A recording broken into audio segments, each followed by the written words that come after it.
ইবলিসি দালালি করার কারণ। কি দালালি করার কারণ? ইবলিসি দালালি করার কারণ।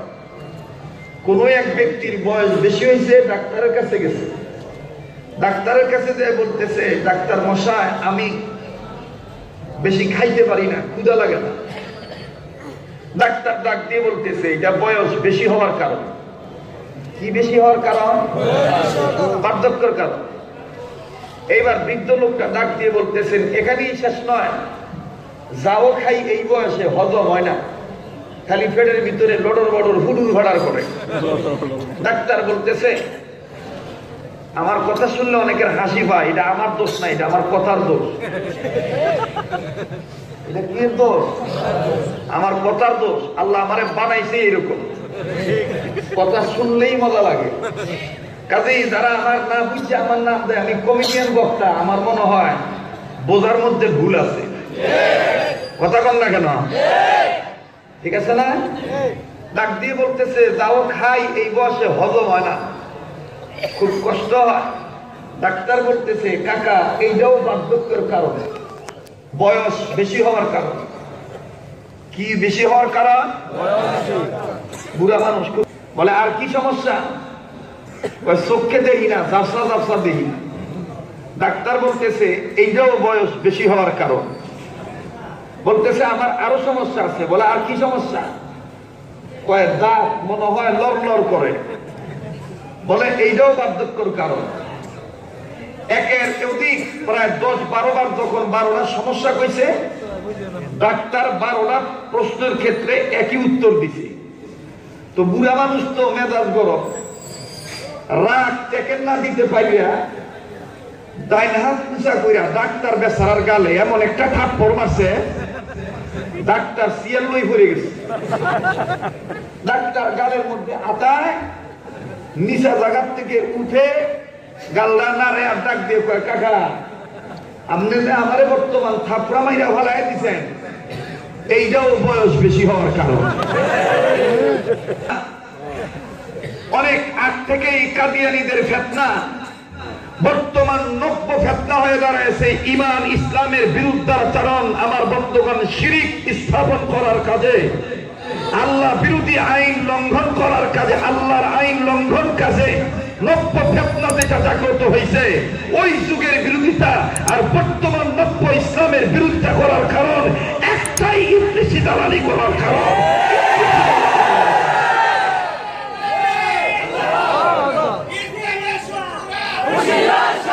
কথা কইতে দেন, এখানে বড়রা এসে কথা বলবে, ওনাদের মাপটা তৈরি করে দিয়ে যাই।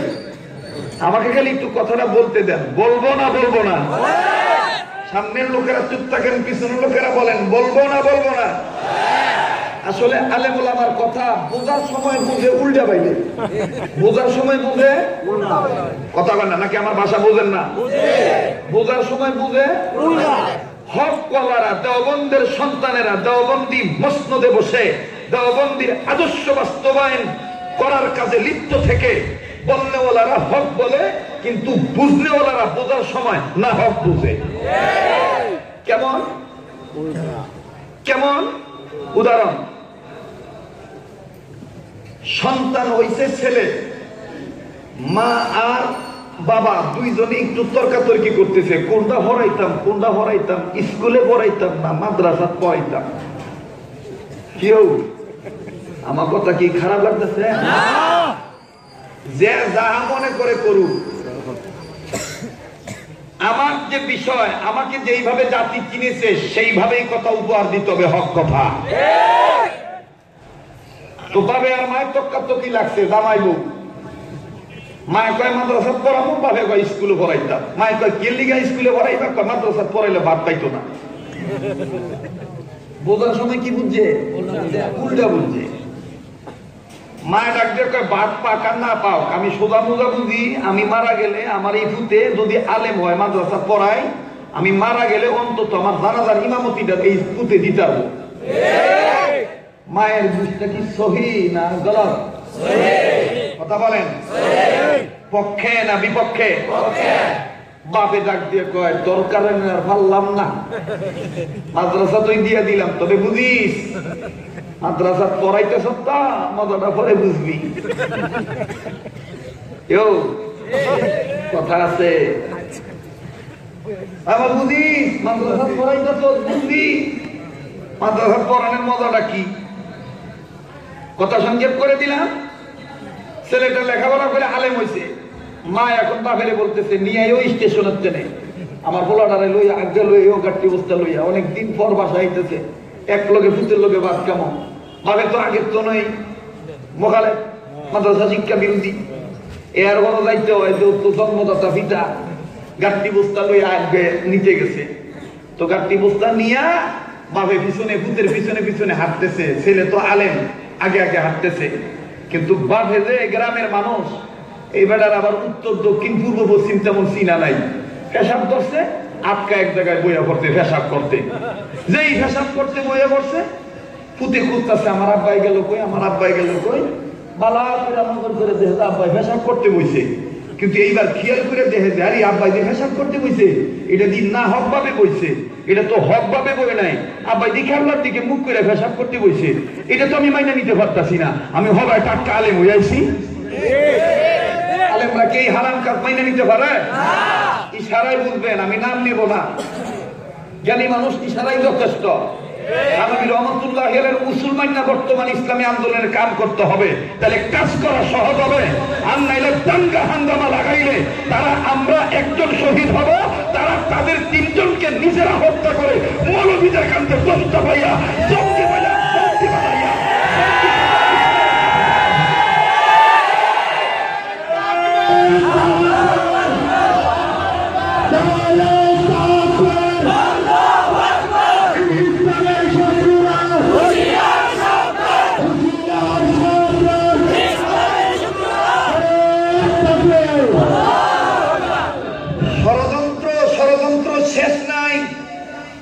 নিজের দলের লোকদেরকে নিজেরাই স্বার্থের কারণে গুলি করে মেরে, লাঠি পিটা করে মেরে, আন্ডারওয়ার্ল্ডের মধ্যে আন্ডারগ্রাউন্ডের মধ্যে ঢুকাইয়া আমার বন্ধুগণ হত্যা করে এমন ষড়যন্ত্র শোনা যাচ্ছে যে মৌলবীদেরকে জঙ্গি বলে তাদেরকে আটকায় দিয়া তাদের আন্দোলন বন্ধ করতে হবে।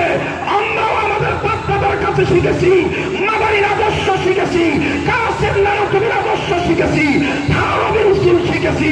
যত বড় টেন্ডার বাজ হও, যত বড় টাকাবাজ হও, যত বড় ধোকাবাজ হও, আমরাও কোরআনের জ্ঞান নিয়ে হিকমতি ইসলামী আন্দোলন করব, কিন্তু বাতিলের কাছে মাথা নত করে।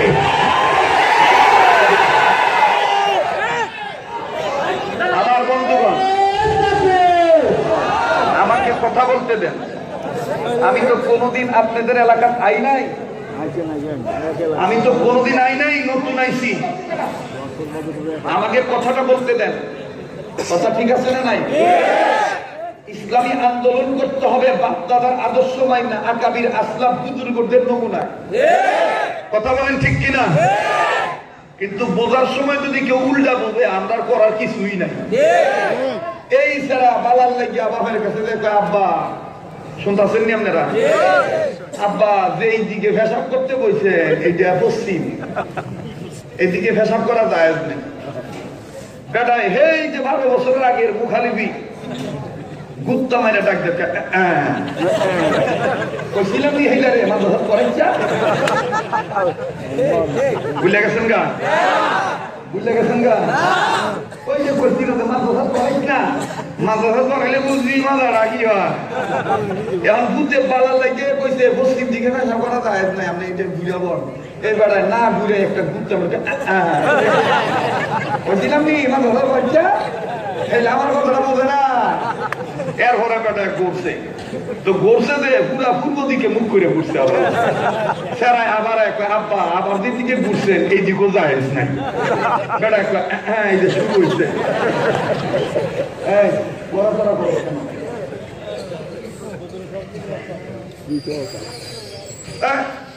তাক দিয়ে বুঝতেছে যে এই যে শুরু হয়েছে, তো ছেলেটা আবার আইসা করতেছে আব্বা পূর্ব দিকেও জায়েজ নাই, আর এক দিকে করে। তো বেটায় বুড়া মানুষ এবার দক্ষিণ দিকে ঘুরছে, তো দক্ষিণে তো আর জায়েজ না জায়েজের ফতুয়া নাই। কিন্তু আল্লাহর কি মেহেরবানি, এমন জোরে বাতাস শুরু হয়েছে, দক্ষিণা বাতাস, বাতাসের ব্যাগ এত ছিল পেশাবের সিটা গায়ে লাগার সম্ভাবনা। ফেরায় আব্বা আজকাল লাগি দক্ষিণ দিকেও পেশাব করা যায় নাই, বাতাসের দিকে মুখ করে পেশাব করা। আমি কি বানায় কথা করতেছি না করতেছি, শিক্ষার পক্ষে না বিপক্ষে বলতেছি? যদি কেউ না বুঝতে বলে যে এটা খালি হাসা, আমার মনে হয় বুঝের মধ্যে ভুল আছে। কথা কোন ঠিক কিনা? হাসার সময় হাসবেন, কাঁদার সময় কাঁদবেন। থানবী রহমতুল্লাহর একটা কিতাব বই আছে হাসির গল্প, রসুলের হাদিসের একটা চ্যাপ্টারই আছে হাসির হাদিস। কথা বলেন ঠিক কিনা? বেশি দরবেশগিরি ভালো না, বেশি মাইটা দরবেশগিরি, বিদা দরবেশগিরি ভালো না। কথা বল না কেন? কান্নার সময় কাঁদতে হবে, হাসির সময় হাসতে হবে। তবে হাসতে দেয়া যেন একেবারে অতিরিক্ত কিছু না হয়ে যায়, আমাদের আকাবির আসলাফদের উসুলের খেলাফ যেন না হয়। কথা বলেন ঠিক কিনা? আমার বন্ধুগণ, আমার ভাইরা, এই ইকু বন্ধ করেন তো, ইকু বন্ধ করেন, ইকু বন্ধ করে ডাইরেক্ট আওয়াজ দেন। আমি ইকু আমার আলোক না লাগতো না, আমার নিজের ইকু। হ্যাঁ বাস, শুনতেছেন আপনারা? তো এইবার দক্ষিণ দিকে বাতাস শুরু হয়েছে, আব্বা দক্ষিণও জায়েজ নাই, তো বাকি আছে কটা দিক? হ্যাঁ বেটা, এক কোণে উত্তর দিক, একটা দিকে ফিরছে, কিন্তু বুড়া মানুষটা থলার মধ্যে কতলা পেশাব থাকে, বেটাই উত্তর দিকে ঘুরতে ঘুরতে সব পেশাব শেষ। বেটাই এবার চেকটা করে পেশাবই লাগতো না, লাগতো না পেশাব। বুঝাইতেছি, হেলে কইছিলাম পড়াইছা, আমার কথা হনে নাই, এটা কইয়া বুড়াই গেছে গাছটি বসতে লইয়া ভাই পুতিরে থুইয়াই। বেডি যখন দেখছে ফুতে নাই, জামাই একলা, যাকে জিগাইতেছে আমার মানিকে কই, বেড়ায় গাছটি বুঝতা থুইয়া রাগ হয়ে কইতেছে, আইতাছে আইতাছে মোতাইব না।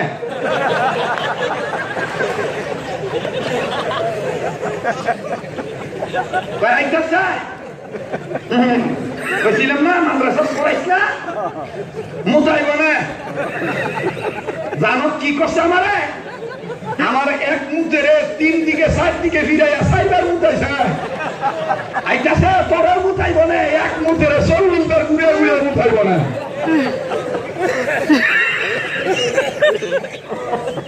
বাপে কি বুঝছে? বাপে কি বুঝছে? মাসলা বুঝছে? বিধান বুঝছে না? বুঝছে ছেলের উপরে মন খারাপ করে বদগুমান কইরা ভালো লেগে করছে, ছেলে মাসলার পক্ষে বলছে, হালাল হারামের পক্ষে বলছে, বাপে বুঝে নাই। ঠিক আজকেও যারা টেলিভিশনে আমাদের আকাবির আসলাফদের সন্তানদেরকে গালমন্দ করতেছে, জায়গায় জায়গায় মিছিল মিটিং করতেছে, বিশ্বাস করেন সম্ভবত যারা জ্ঞান পাপী, তারা শিক্ষিত নামের শিক্ষিত শয়তান হয়ে অরিজিনাল শিক্ষিত লোকদের কথা বুঝে নাই, আলেমদের কথা না বুঝেই আমার বন্ধুগণ পাতালে কথা বলতেছে, মন গড়া কথা বলতেছে। কথা বলেন ঠিক কিনা?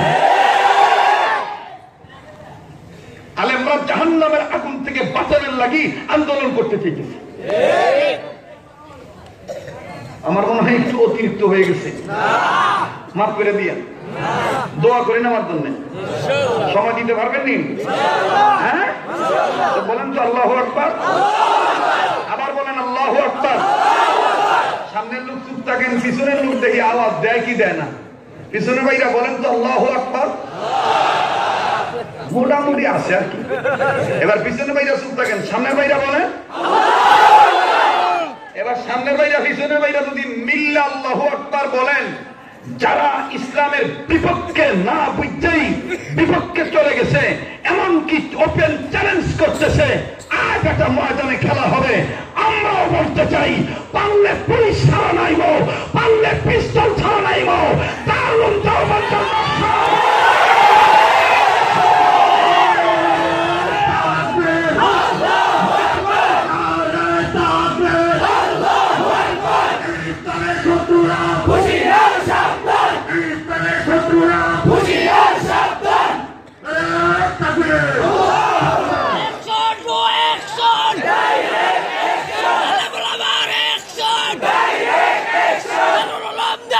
আমাদের অ্যাকশন ডাইরেক্ট অ্যাকশন ইলেকশনের পরে অ্যাকশন ডাইরেক্ট অ্যাকশন শরম জামের অ্যাকশন ডাইরেক্ট অ্যাকশন মারিয়ার অ্যাকশন ডাইরেক্ট কথা বলতে দেন, বলেন শুনেন। আমরা আমাদের আকাবিরদের কাছ থেকে উচ্ছৃঙ্খল কোনো কিছু শিখি নাই। কথা বলেন ঠিক কিনা? আমরা যেটা বলতেছি ইসলামের পক্ষে, ইমানের পক্ষে, এটা দুনিয়ার শান্তি আখিরাতের মুক্তির জন্যই বলতেছি। কথা বলেন ঠিক কিনা? আর এই আখিরাতের মুক্তির জন্য, দুনিয়ার শান্তির জন্য আমাদের আকাবির আসলাফ বুজুর্গদের নকশায় নমুনায় চলতে যাইয়া ইব্রাহিম নবীর আদর্শ, ইব্রাহিম নবীর সন্তান হিসেবে মুহাম্মদ সাল্লাল্লাহু আলাইহি সাল্লামের আদর্শ বাস্তবায়ন করতে যাইয়া যদি আগুনে ঝাঁপ দিতে হয়, যদি ফাঁসির দড়ি গলায় নিতে হয়, যদি সন্তান হারাইতে হয়, যদি বধূ হারাইতে হয়, যদি মা বাবার কুলখানি করতে হয়, আমরা জীবন দিতে রাজি আছি। বাতিলের কাছে মাথা নত করে শিরকের কাছে লিপ্ত হতে পারবো না।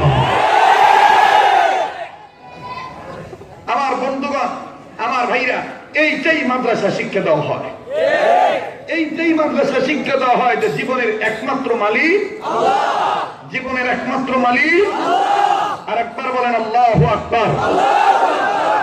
আমার ভাইরা, আমার বন্ধুগণ, আল্লাহ রাব্বুল আলামিন ডাক দিয়ে বললেন, নবী গো, আমি আল্লাহ পাক আপনাকে জানাই দিলাম, আমি রব আপনার উপর যে কোরআন নাযিল করলাম, এই কোরআনুল কারীম আমি আল্লাহ আপনার জন্য ওয়ালি কওমিকা, আপনার উম্মতের জন্য আমি রব মহা সম্মানের বস্তু বানায় দিলাম। বন্ধুরে, লম্বা করার কোনো সুযোগ নাই, বড়রা এখানে কথা বলবেন। বড়দের নির্দেশেই তো বাজান হালকা কিছু সময় মাদ্রাসার ফাজাইল বর্ণনা করার জন্য আসছি। বন্ধু, কেন আপনি আল্লাহওয়ালা হবেন না? কেন আপনি কোরআনের বাণী মুখস্থ করবেন না? কেন আপনি ঈমান ইসলামের পক্ষে থাকবেন না? কেন আপনি ঈমানি আন্দোলন করবেন না? বাবাজি, কেন আপনি বুঝতে পারতেছেন না? মুসলিম মোরা ঘুমিয়ে পড়েছি, ডাকাত ঢুকিল ঘরে, বেঈমানের আমাদের ঈমান লুটে নিয়ে গেল, দেখি নাই খেয়াল করে। মুসলিম মোরা ঝিমিয়ে পড়েছি, বিবেকে ঝুলছে তালা, রক্ত মদের শিথিল হয়ে গেল, পাপে অন্তর কালা। এই জন্য বন্ধুরে, পাপ খণ্ডন করা লাগবে, নিজের গুনাহগুলি রবের কাছে মাফ চাওয়া লাগবে। আমার ভাই, আমার বন্ধুগণ, কোন দিকে নজর নাই, খুব খেয়াল করে কথাগুলো শুনবেন, মনোযোগী হয়ে যান। আল্লাহ রাব্বুল আলামিন ডাক দিয়ে বললেন, নবী, শুনতেছেন আপনারা? কোনো সমস্যা নাই তো? ব্রাহ্মণবাড়িয়া তো ভাষায় সমস্যা থাকতে পারে না, হুজুর আপনার ভাষা আমরা বুঝি না, বুঝতেছেন তো? কোনো ঝামেলা নাই তো? আবার বলেন আল্লাহু আকবার, আর একবার বলেন আল্লাহু আকবার। আল্লাহ রাব্বুল আলামিন ডাক দিয়ে বললেন, নবী গো, যেই কোরআনুল কারীম আমি আল্লাহ আপনার উপর নাযিল করলাম, ওয়া ইন্নাহু লাযিকরুন লাকা ওয়া লিকওমিকা ওয়া সাওফা তুসআলুন, নবীজি, এই কোরআনুল কারীম আমি আল্লাহ আপনার জন্য, ওয়া লিকওমিকা আপনার জাতির জন্য, উম্মতে মুহাম্মাদের জন্য আমি আল্লাহ মহা সম্মানের বস্তু বানাইলাম। আরে বন্ধু, কেমন সম্মানের বস্তু আল্লাহ কোরআনকে বানাইলেন! এটা এমন একটা কোরআন, এই কোরআনের পক্ষে কোনো মানুষ যদি আসে, এই কোরআনের আহ্বানে কোনো মানুষ যদি সাড়া দেয়, সেই ব্যক্তি যে দল করে করুক না কেন, সেই ব্যক্তি নারী হোক পুরুষ হোক, আমার বন্ধুগণ, যেই দলের পরিচয় পরিচিত হোক না কেন, আল্লাহ বললেন, নবীজি, মানুষের ভিতরে জন্ম নিল, এই মানুষগুলো যদি আমি মাওলার ডাকে সাড়া দেয়, আমি আল্লাহ রাব্বুল আলামিন তাদের দুটো জিনিস পুরস্কার দেব। আমার আল্লাহ বলেন, ওয়াল্লাহু ইয়াদউ ইলাল জান্নাতি ওয়াল মাগফিরাতি বিইজনিহি ওয়া ইউবাইয়িনু আয়াতিহি লিন্নাস।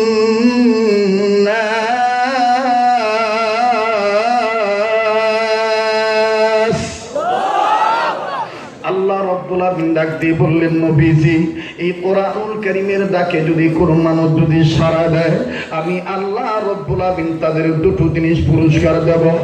এক নম্বরে আমি আল্লাহ তাদের জীবনের গুনাহ মাফ করে দেব। দ্বিতীয় নম্বরে আমি আল্লাহ আমলনামায় জান্নাত লিখে ধন্য করে দেব। মোহাব্বত করে আওয়াজ দিয়ে বলেন না সুবহানাল্লাহ। আরে সুগঞ্জের যুবকেরা, কারাগো মাদকের জীবনে যে নিজের জীবন নষ্ট করে ফেলেছ, কারাগো পিতা মাতার অবাধ্য হয়ে গেলা, আমার আল্লাহ রব্বুল আমিন ডাক দিয়ে বললেন, নবী এই কোরআন আমি আল্লাহ আপনার জন্য অলি কৌমিকা, আপনার উম্মতের জন্য আমি আল্লাহ মহা সম্মানের বস্তু বানাইলাম। লম্বা করার কোনো সুযোগ নাই। এই বন্ধুরে, আমাদের আকাবির আসলাফ বুজুর্গদের যদি ইতিহাস বলতে যাই বাবা, দেখবেন অনেকের দিন নরম হয়ে যাবে। বাংলার জমিনে জেন্দা থানবী নামে একজন বুজুর্গ ছিলেন, যার নাম মোহাম্মদুল্লাহ হাফিজ হুজুর রহমাতুল্লাহি আলাইহি, যিনি আমার বন্ধুগণ, আমার ভাইরারে হাকিমুল উম্মত মুজাদ্দিদুল মিল্লাত আশরাফ আলী থানবী রহমাতুল্লাহি আলাইহির আজাল্লা খলিফা, আমাদের বাংলাদেশের জন্য একজন গর্বিত সন্তান মোহাম্মদুল্লাহ হাফিজ হুজুর রহমাতুল্লাহি আলাইহি। মোহাম্মদুল্লাহ হাফিজ হুজুর রহমাতুল্লাহি আলাইহি এত দামি কেন হইল রে বন্ধু? আল্লাহ পাক তার দাম কেন এত বাড়াইলেন? একটি মাত্র কারণ হলো আল্লাহর কোরআনুল কারীমের খাদেম হওয়ার কারণে। কথা বলেন ঠিক কিনা? আরো জোরে জোরে বলেন ঠিক না বেঠি? কথা মনে পড়ে যায় ভাইজান, কষ্ট হচ্ছে আপনাদের? মোহাম্মদুল্লাহ হাফিজ হুজুর রহমাতুল্লাহি আলাইহি একদিন চলার পথে নজর করে দেখলেন কাগজের একটা টুকরা পড়ে আছে। এই টুকরাটার মধ্যে আল্লাহর কোরআনের আয়াতের একটা অংশ এই টুকরাটার সাথে লাগানো আছে। মোহাম্মদুল্লাহ হাফিজ হুজুর রহমাতুল্লাহি আলাইহি এদিক সেদিক নজর করতেছেন। বুঝলাম না, ঠান্ডায় ফ্যান বন্ধ করে দিলাম।